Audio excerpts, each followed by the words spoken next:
Pratama Saputra dari kelompok 1 ingin menjelaskan habitat pohon kelapa. Pohon kelapa ini telah ada sejak zaman prasejarah. Kelapa telah dikenal dalam peradaban manusia dan diketahui tumbuh di daerah tropis dan tumbuh di daerah pantai. Selesai. Warahmatullahi wabarakatuh. Perkenalkan, saya Melinda Iswiani dari kelompok 1. Saya ingin menjelaskan tentang klasifikasi pohon kelapa.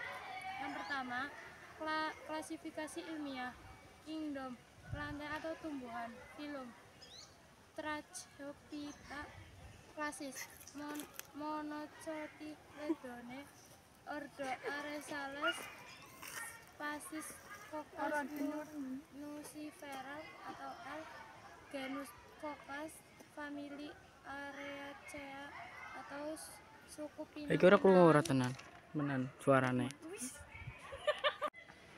Di sini saya akan menjelaskan ciri-ciri pohon kelapa. 1. Akar. Akarnya berjenis serabut sebagai tanaman monokotil. Jumlah akar serabut berkisar antara 2.000 sampai 4.000 tergantung kesehatan tanaman.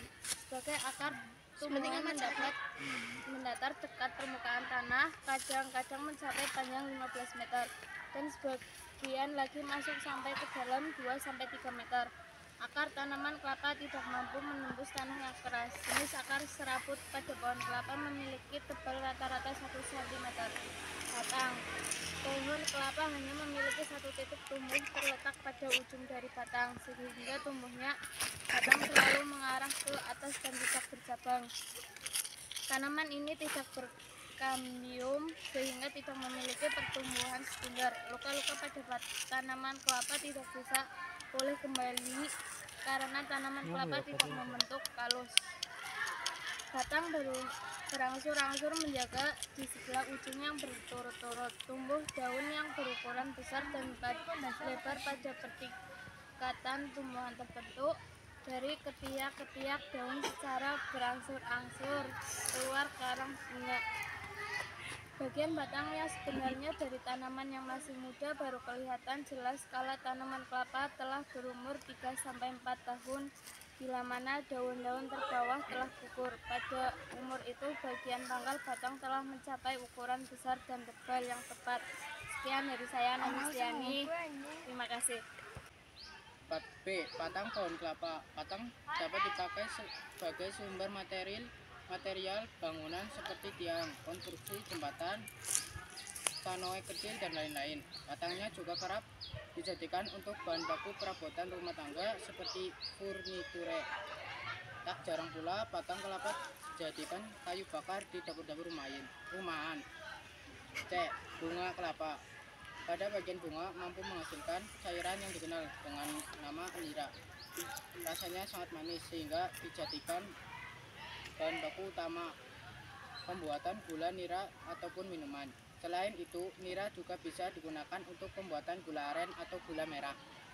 Terlebih lagi, bagian tandan bunganya atau bunga palma dapat dijadikan hiasan upacara pernikahan. D. Daun. Daun kelapa yang sering kali umumnya dapat dianyam sedemikian rupa untuk dijadikan atap rumah. Pada daun mudanya dimanfaatkan untuk janur yang banyak dipakai dalam dekorasi pernikahan, upacara adat, pembungkus makanan tradisional, dan anyaman ketupat. Sedangkan tulang daunnya untuk sapu lidi. Buah. Pertumbuhan buah kelapa dibagi dalam 3 fase, yaitu 1. Fase pertama berlangsung selama 4-6 bulan. Pada fase ini, bagian tempurung dan sabut hanya membesar dan masih lunak. Lubang embrio juga ikut membesar dan berisi penuh air. Fase kedua berlangsung selama 2-3 bulan. Pada fase ini, tempurung berangsur-angsur menebal tetapi belum keras betul. 3.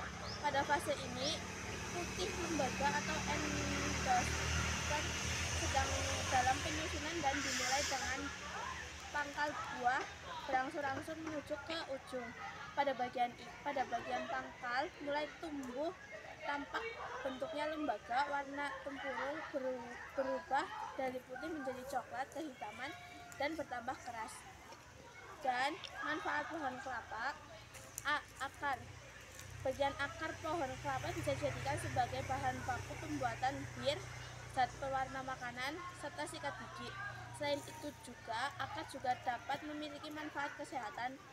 Akar kelapa As, gantilan, As. dijadikan obat Disilang. kumur, obat diare, dan sentrik.